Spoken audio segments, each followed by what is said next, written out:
31, health supervision. A lot of the stuff I find is pretty much either review or self-explanatory. When it comes to supervising the health and well-being of the patient, the pediatric population. Start saying something about the medical home. What's the medical home? An approach to care that builds a long-term, comprehensive relationship with the family. The medical home is the setting that allows the highest level of health supervision. To be effective, the medical home must be accessible, family-centered, and culturally effective, and community-based. That's what basically is the main premise, revolved around the medical home, okay? Now, box 31 does go into the characteristics of the medical home. To be honest, even though I say I love the boxes, don't focus on that, okay? But the partnership mainly is about your relationship between the client, specifically being the child, and the healthcare provider. Where your partnerships can also be between the community and the health team or the health promotion team. So that's basically what they're talking about with regards to partnership. Your relationship between the client and the healthcare providers or anyone else who's involved in the client. That's really what that is. Now, there are special issues involved in health supervision, and those special issues include cultural influences, community influences, and health supervision, and of course the child with a chronic illness. That's the main thing I want you to take from that. But it goes into the cultural influences on health supervision, what they are. Most health promotion and disease prevention strategies in the U.S. have a future-based orientation and view the child as an active and controlling agent in their own health. So in other words, you are directing your care specifically to the child. That's what that basically is saying. You're focused more on the child than in terms of communication than more so on just the parent. You're getting the child to be involved. That's why I say this is review, because we already said this or established that before. Community influences, we already know this. The child is a member of the community as well as a family and their culture. And ideally, the child's medical home is going to be within the family's community as well, okay? On page 981, the community assessment may reveal problems that are causing or contributing to the child's health. What are some problems that can contribute to a child's health real quick? What can contribute to obesity? Obesity is a problem. What's the contributing factor? Poor nutrition. What did you say? Economic. Ooh, what my pockets got to do with my child's weight, though? What my pockets got to do with my child's weight? Stop peanuts at McDonald's. Linked to low That's what I can afford. Okay? Very good, Ricardo. Your pockets, if I ain't got enough money, okay, my pocket's gonna come out. I can't show my business. But if I ain't got enough money, I'm most likely going to eat where? McDonald's. Fast food. I'm not gonna do like what Atrice is doing, eating seeded grapes, seeded fruits. Go to where the Whole Foods, you know what I mean? Because I can't afford it, all right? Cultural factors, what did we say? Then also, let's go down real quick. Health supervision and a child with a chronic illness. On page 981, comprehensive health supervision includes frequent psychosocial assessment, which include health insurance coverage. Who would have thought? You would have been concerned about what insurance you got, okay? Transportation to healthcare facilities, financial stressors, family coping, and schools' response to chronic illnesses, okay? That's all a part of coordination of care. Health supervision of the child adopted internationally, definitely not uncommon. The main concern when you adopt a child, when a child is adopted internationally, what is the main concern when a child is adopted internationally, according to the book? Health-wise. Health-wise. That you don't, I didn't that part, but I would assume it's just that you don't know their health history or parents or what they're subjected, or not subject, but what's susceptible. Susceptible to, okay, you get in somewhere. Kirsten, that was you? Yeah. What were you saying? Like they're infectious diseases. Okay, they're prone to certain infectious diseases. Anna? Okay, Alex?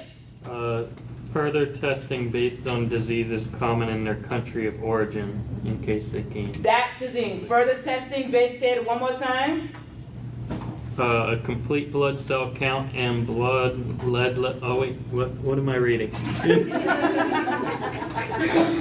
gonna get the answer right and then lose that answer?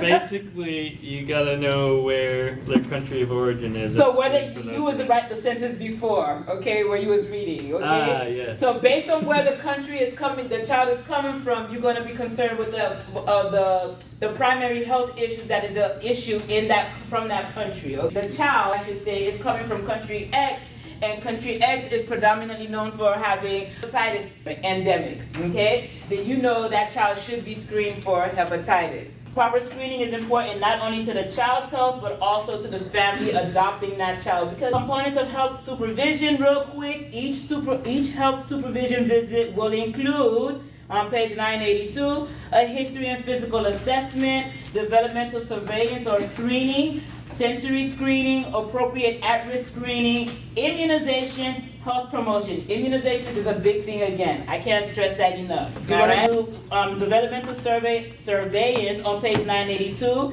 Note that it's an ongoing collection of data which is focused on noting and addressing any parental concerns, obtaining a developmental history, making accurate observations, and of course consulting with relevant professionals. Relevant professionals. Only those who need to be involved in the child's case or the family's case, that's who you need to be dealing with, okay? So if you need a lawyer, then we get a lawyer. If you only need case management, then we only get in case management. Only those relevant to the case. You ain't trying to get everybody in the whole world in that child's case if it's not necessary. Table 31.1 to page 983.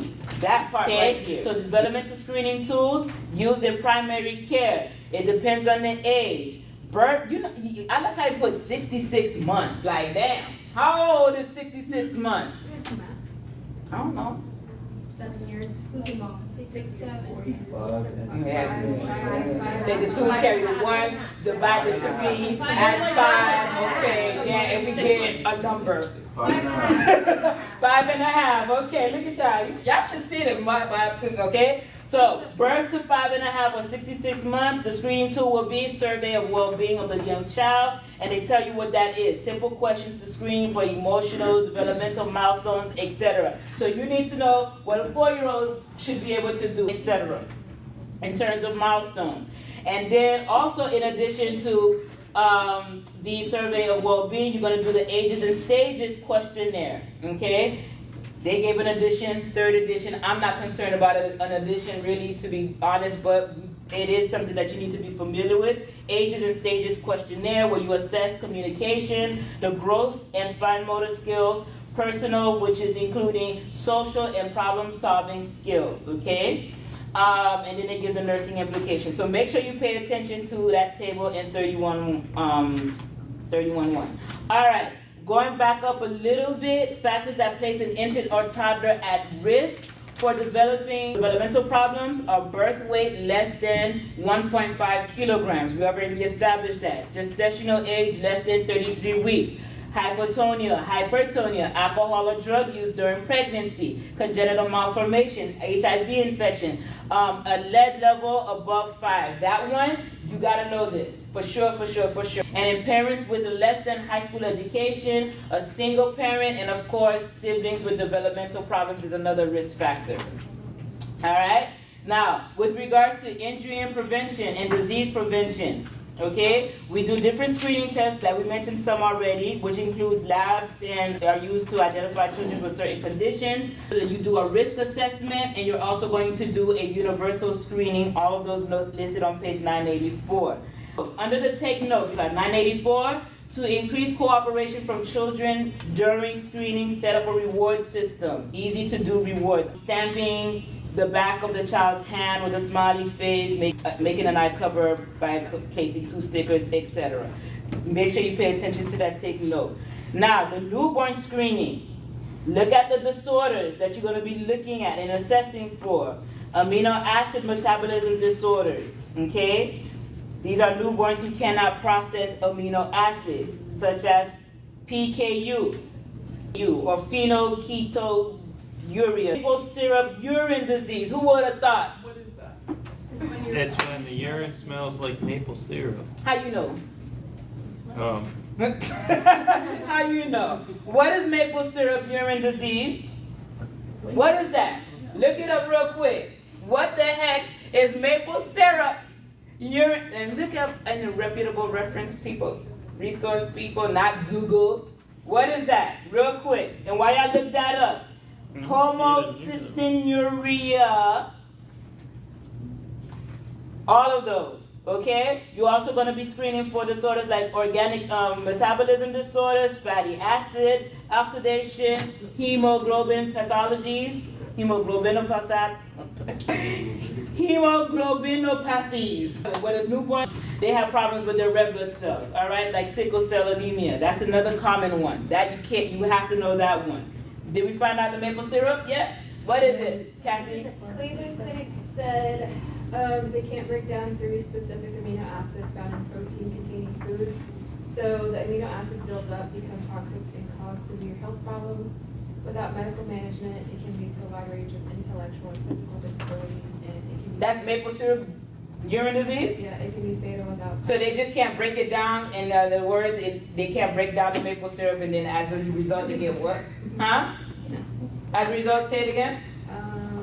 Like without, it becomes toxic and causes severe health problems. All right, that's what it is. Not that your urine It does say that urine, sweat, and earwax smells like. they maple, but it's not just that. You need to know the pathophysiology. And I like how you said urine, That's why they call it that. sweat, and what else? You said urine, sweat, and what else?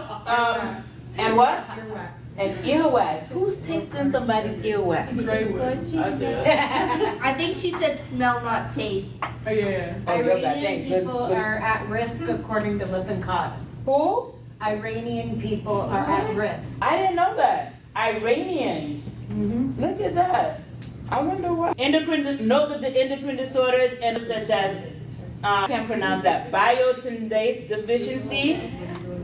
What I want you to pay attention to though is on that last bullet point, the classical galactosemia. Anybody know what galactosemia is? When they can't break down lactose. Cystic fibrosis, critical congenital heart defect, and of course, SCID, which is severe combined immunodeficiency and spinal muscular atrophy.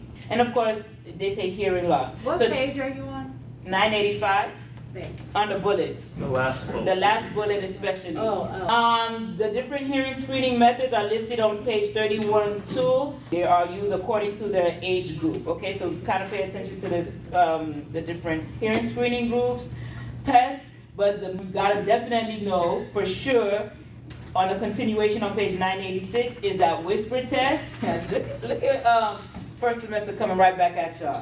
The whisper test, the Weber test, the Rhine test, okay? And then of course you should know a little something about the audiometry. So just with regards to audiometry, the age group of course, and you do need to know that the child has to wear the earphones, okay? And you're teaching the child the desired response before the screening. You talking about the pure tone one? The pure tone one, which is Because there's like, you have the visual reinforcement audiometry, the condition play audiometry, and then the pure tone audiometry. the pure tone one. That's So that's the one you yeah, want us? Okay. yeah. We do in community.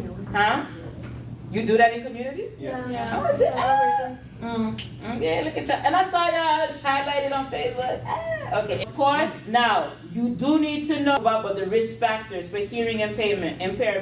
Box 31-3, family history of hearing loss, prenatal or neonatal infection. Highlight that one. Definitely could be an issue. Low birth weight, hyperbilirubinemia. Okay, that one. Okay.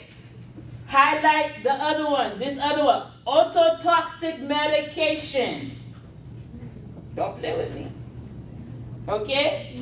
Head trauma, bacterial meningitis, neurodegenerative disorders, and persistent pulmonary hypertension, and otitis media, okay, for 3 months with effusion. Alright? Don't play with that box right there. Iron deficiency anemia, you do have to screen for that on page 988. And that is a leading cause of nutritional deficiency. And make sure you know how to screen for it. What are the risk factors for it as well? And that's listed on box 31-4. Okay? Pay attention to that box right there. Lead screening is another huge component as well, okay? Note that it affects children younger than 6 years of age on page 989, okay? Please make sure you know what the normal lead level is supposed to be, okay? I may or may not give a reference. You better make sure you have an idea of what the normal lead level should be, 3.5 or less, Right. on page 989. And note who is affected most likely. Do you see it in the middle of the paragraph? Lead poisoning is a problem that affects children younger than 6 because children of this age are crawling on the ground and putting things in their mouth. You see it? that? You don't see it in the middle? Yeah. What is this? Lead poisoning commonly affects children under 6 years of age. Yes. Right under that one, it says it has been found that even low blood lead levels can harm children. So does that mean Where- even lower where are than you? 3.5? Right under that one, you just. It has also been found that even low blood levels can harm children and result in IQ deficits. And then it says therefore, the blah, blah, blah states that there's no safe blood lead level in children that can shift to primary prevention is. So it should be That's any what level that six. says, is key. So Any level. Ensuring that no children spend time or live in homes building.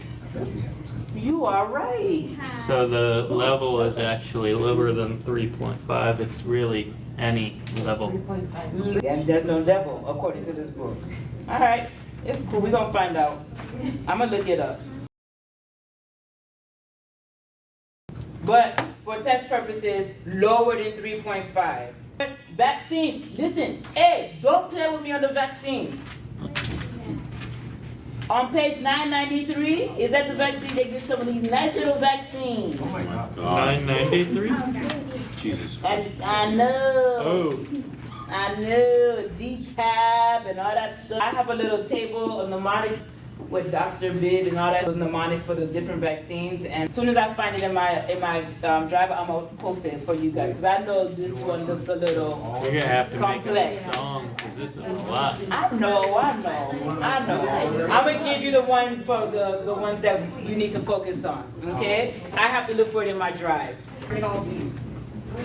All right, and the remainder of the chapter is stuff that you are familiar with, promoting health. I don't need to be, it's like beating a dead horse. I don't need to stress the rest of the chapter. All right, and 32, again, is basically the same kind of stuff. It goes into the different body systems, and I feel like it's a repeat of what we've already talked about with regards to the screenings that we're gonna do for the child.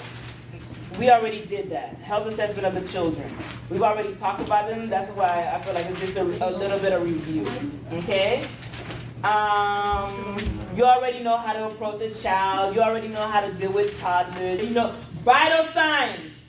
That's what I wanted to make sure. Vital signs, don't play with me. I make sure you knew it in fundamentals, the vital signs, make sure you know it even more over here, okay? So for what age? Because this book goes back and forth with different ranges. We're gonna focus on 32. Yeah. Yeah, we're gonna focus on the ones in 32. I know exactly what you're talking about, bro. Yeah, so 32, okay? Like for example, table 32, it says the infant, toddler, preschool, school age, and adolescent, and it gives the heart rate and respiratory rate, for example. So it's gonna be based off of this chapter for now. I know exactly what you mean. What page is that? On page 1021, okay? And also the other thing I want you to make sure you pay attention to is pulse ox. How do you collect the pulse ox data on the newborn? You see the steps? The steps. Wait, So 1023, you said temperature and the pulse? no, the pulse oximetry. Yeah, and then See it? before that it was a temperature, right? Oh, I said the heart rate and respiratory rate is on page 1021. They gave the vital signs there for those different age Oh, groups. there it is. Yeah, okay. And then on 1023, how do you collect the pulse ox on the child? And that's basically it. Everything else pretty much was the same. Again, the acrocyanosis was a bit off. I think it's a bit different from when in the previous chapter, but What was it? The Where? acrocyanosis, the What, blue, yeah, 1028, we already talked about it, so, but in this chapter, I think it's a slightly different from the previous chapter, but we gonna go from, I'm gonna make sure it's like a wide thing, okay, or wide age group.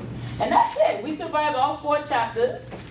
That is it. We did a nice grand review for Monday's exam.